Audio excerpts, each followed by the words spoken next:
Did you know that there are 6 important things to remember when traveling with your partner so your dream holiday will be successful? Traveling with your partner on a holiday is the true test of a relationship. This video, therefore, will present to you 6 things to remember when traveling with our partner just to make things right. What makes a perfect partner? Someone who wants to have sex first in the morning, never asks you to go shopping with her and renounces all rights to the remote control on Saturday afternoons?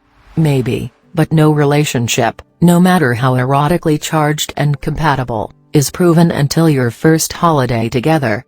Ah, the holiday, that breeding ground of vice and corruptibility. You go on holiday to relax, but unless you know exactly what you're getting into, going on holiday with a partner is likely to leave you more stressed than you were when you handed in your leave form. There are sound reasons for couples fighting when they're on holiday. Because you're out of your familiar, everyday situation, holiday actually increase some stress levels. Also, because you've convinced yourself that you should be having a wonderful time during every second of your precious holiday, small fights and irritations tend to get magnified. A lot of couples break up on holiday, over things that would not have mattered quite as much had they happened during their normal routine. Everything is more intense when you're on holiday because it's such a valued time for most of us. But more holiday fights are caused by lack of planning than unrealistic expectations. You might not be able to do anything about your heightened holiday emotions, but you certainly can plan for physical eventualities, and in so doing hopefully prevent quarrels in Quebec and sulks in the Seychelles. So if you are planning to go away with a partner, especially if it's the first time the two of you will be taking a trip together, follow these rules and perhaps you'll still want to look at each other when you return. 1. Make sure you both want go to the same place. It's no use dragging her off to go hiking in the Himalayas if she'd far rather be lying on a beach in Thailand. If your idea of a good holiday is vastly different from hers, perhaps you shouldn't be together, or perhaps you should take separate holidays. Or you could compromise and choose a place that offers both your types of enjoyment, such as a resort where one of you can go scuba diving while the other lounges next to the pool with a book and a pina colada.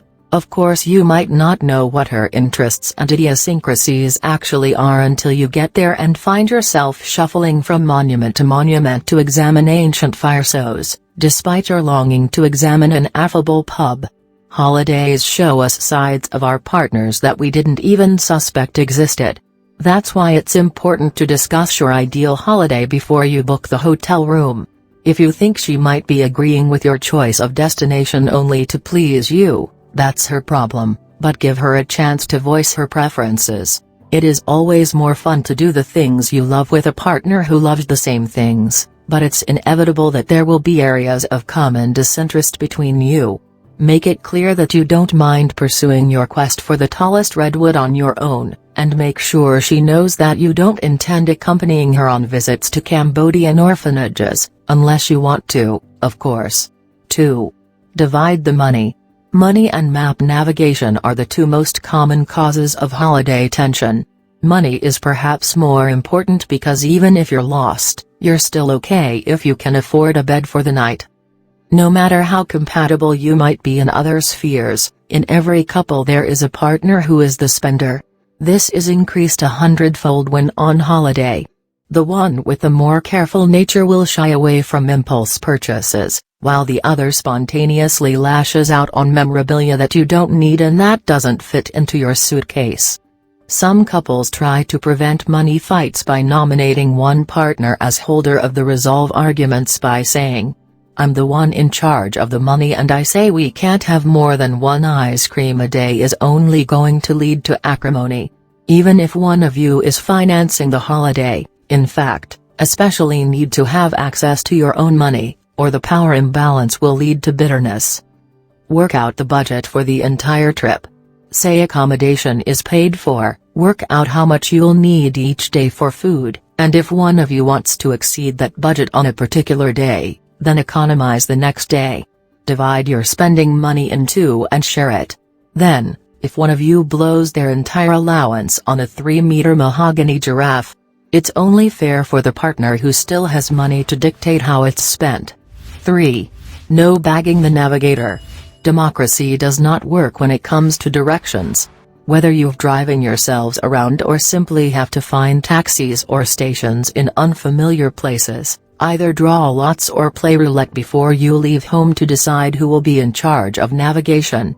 Or split the duties, but when one of you is driving or reading a map, the other keeps his or her mouth firmly shut. Talk about this before you go, otherwise you'll end up in a ditch when you slam on brakes in the pouring rain and shout, "Do you want to drive?" If she's driving, don't say a word. And if you know she took a wrong turn, never admit later that you knew the right road to take all along. Stick to this rule and there's a good chance you'll have a happy holiday and perhaps an entire life. The words "shouldn't you have turned left there?" have been the death knell of too many relationships. 4. Find out if she snores. It's seldom that a couple goes on holiday without first getting to know each other well, but it happens. You may have shared a bed, but do you know each other's bathroom? Does she know it takes you half an hour to do your hair? Has she done her morning yoga routine in front of you? Are you familiar with others' most irritating habits? A first holiday can bring nasty surprises. If you discover on your first night away that she grinds her teeth, it could ruin your trip. Alternatively, you could be prepared for some irritation, and decide beforehand that, unless it's a non-negotiable violation of every value you hold dear, you will allow certain annoyances to wash over you. Say you know each other quite well already and have learned to tolerate each other's curious habits. You could still find that being on holiday with her drives you nuts, or vice versa, because she thinks that being away means she doesn't have to be considerate of your needs as would be when you're both at home. Being on holiday does mean you can relax, but it doesn't mean turning into a complete slob. If she doesn't clean up after you at home, don't expect her to do it when you're away. And if she thinks being on holiday gives her license to use your razor on her legs, explain, gently, that it doesn't. 5. Don't combine buddies and new lovers.